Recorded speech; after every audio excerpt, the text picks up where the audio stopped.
Ariel Sharon, of course, is the Prime Minister, the Israeli Prime Minister, who pulled out the settlers from Gaza. And Israel tries to convince the world that its occupation of Gaza has ended. However, Israel is the only country since 2005 that has said or recognized or considered Gaza as no longer occupied.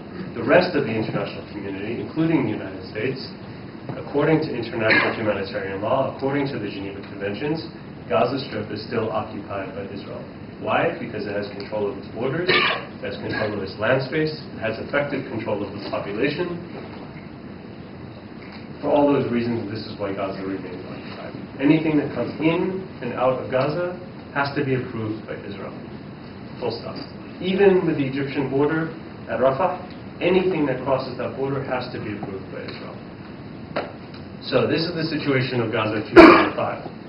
2006, Palestinians hold elections. We can discuss and debate these kinds of elections, but ultimately elections are held, Hamas wins, and a little bit later Hamas does what some people call a coup, others call a preemptive strike to prevent its own attack by the other Palestinian faction, Fatah, and Hamas takes over the Gaza Strip, effective control of the internal workings of the Gaza Strip. And the way I think that is best to understand what the situation is like in this regard is we can really think of it as a prison. And I know this analogy has been used many times and by different people. Desmond Tutu has used it. I think it's the appropriate analogy. A prison, you don't need to have your police or guards inside every cell of the prison to control it. You just need to control the facility. Israelis control the facility. Inside a prison, even in our prisons here in the United States, we have gangs, we have different groups that form, what constitute effective control of the life among the inmates inside the prison. And this is essentially what Hamas has. It has effective control over the life of Palestinians inside Gaza in terms of as a civil kind of authority, ruling over, they control all the different ministries, they control the police, they control the, whatever is available to control sewage collection, this is what they control in Gaza. Israel, however, doesn't like the situation. The Palestinian Authority in Ramallah doesn't like the situation, and the siege on Gaza is tightened. What had previously been, before 2000, about 300 items that were not allowed into the Gaza Strip, all of a sudden becomes less than 100 items that are permitted into the Gaza Strip. And the siege, week by week, changes. 1 week, this item X might be allowed in. Week number 2, item Y might be allowed in and not item X. Week number 3, item Z might be allowed in, but not X or Y. So every week the situation is constantly revolving and changing, leading to no plausible logic in terms of security, rather just a way to keep controlling and control over people's lives. 2009, Israel launches Operation Cast Lead, and I realize I'm skipping through a lot of history here. It's not meant to leave things out. It's meant to kind of give a cursory kind of overview. Operation Cast Lead, Israel launches in response to what were rockets being fired from Hamas over the border at the Israeli town of Sderot, and some even further afield. Of course, if you ask the Palestinians or if you ask Hamas, they'll tell you, well, they were responding to some Israeli strike, and that's why they fired their rockets. This keeps going back and back and back, who started what. But Operation Cast Lead is launched, 1,400 people dead, 10 Israelis killed, 7 by friendly fire. Of the Palestinians, over 400 children, something like 60 to 65% of the Palestinians for sure are unarmed civilians. The rest may or may not be combatants. And of course, we're left with the Goldstone report in the wake, the investigation led by the former South African judge, Richard Goldstone, that found that war crimes were committed in Gaza. As far as the Free Gaza movement and our efforts, we started, as I said, the idea in around 2006 as the siege became tighter on Gaza and as the blockade there had been no naval challenges to the blockade, but the blockade was affecting Palestinian fishermen. Palestinian fishermen had been, prior to the Oslo Accords, able to send their boats out to fish out into the open seas. And of course, Gaza being on the coast, there's quite a number of Palestinians who earn their living from fishing. After Oslo, Israel and the Palestinian Authority signed an accord whereby Israel would retain control of the waters off the Gaza Strip and imposed a limit of fishing of up to 12 nautical miles out to the coast.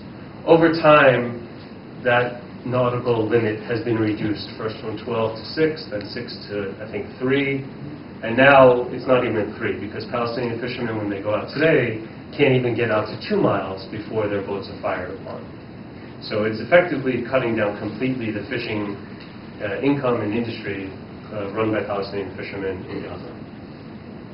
So the naval blockade, as it tightened on Palestinians. It didn't tighten on foreign ships because no foreign ships had yet ever, really since 1967, and probably really since 1948, had not a ship attempted to arrive in Gaza.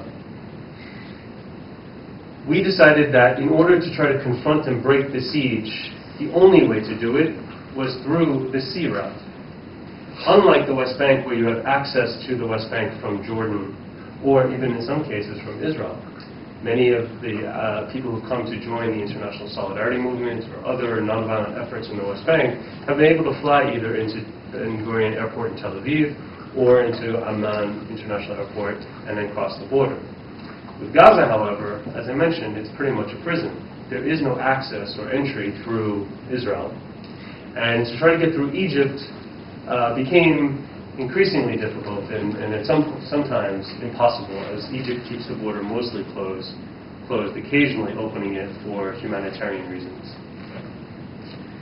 Furthermore, to highlight to the international community and to highlight and expose the policy that was in place, we felt it was important to directly challenge the blockade that was on Gaza, the sea blockade, and to show that this meant that Gaza was closed to the world.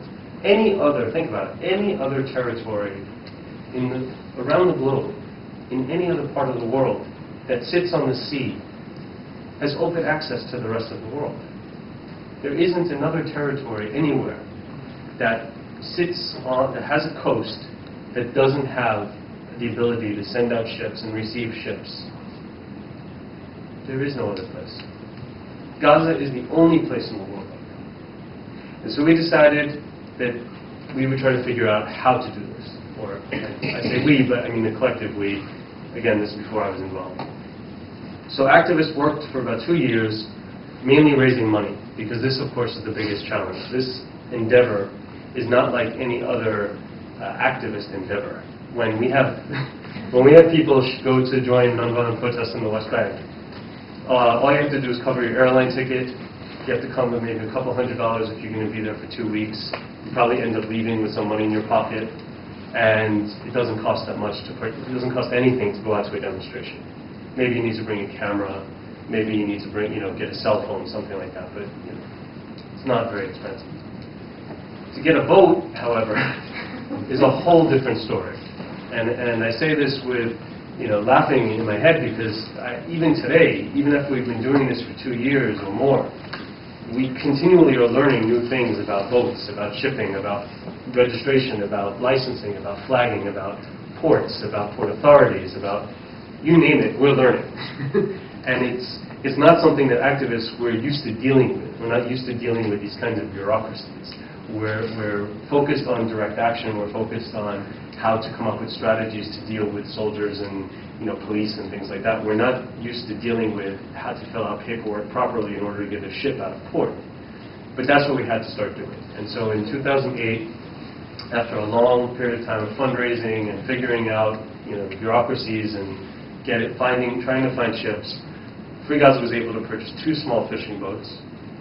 They ended up finally being able to get to Cyprus, where from the port of Larnaca they set sail just over 2 years ago to Gaza. The first 2 ships to set sail for Gaza, and then later to arrive in Gaza, again, in over 60 years, or at that time about 60 years. When they set sail, the Israeli government said, and the Israeli Navy said, that they would not let these boats in, no way, no how, under any circumstances. And the Israeli Prime Minister, and the Israeli Foreign Minister, and Defense Minister all got up and made statements about how they wouldn't get into Gaza. And yet the activists continued, because the idea wasn't to just launch a mission and then see what happened. No, the idea was to directly confront and engage and to challenge the policy. And the only way to do that was to go straight for Gaza. And sure enough, when they got to what is the 20-mile limit where Israel imposes its